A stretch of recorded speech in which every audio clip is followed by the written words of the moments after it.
Non, il y a 3 aspects. Il y a des précautions oratoires qui sont prises par Manon Aubry, et de fait, Manon Aubry n'est pas leader de la CGT, que je sache, et donc elle serait bien en peine d'appeler à une grève générale, par exemple, qu'elle aille s'occuper du diamètre des boutons de rose ou de la taille D à Bruxelles. C'est une chose qu'on peut régler là-bas. Ça, c'est le premier point.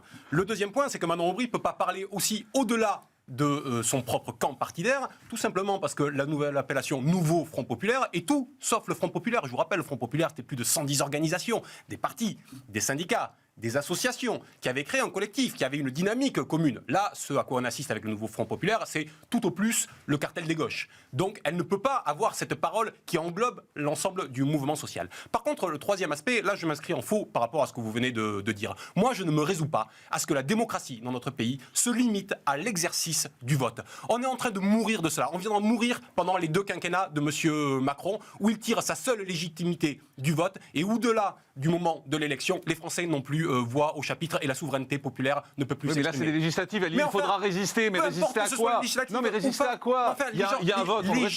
Les gens ont le droit de s'exprimer par-delà le vote. Oui, mais il y a plus de légitimité depuis 2017 entre la légitimité institutionnelle qui était celle de M. Macron et par exemple la légitimité populaire qui s'est exprimée au moment des Gilets jaunes.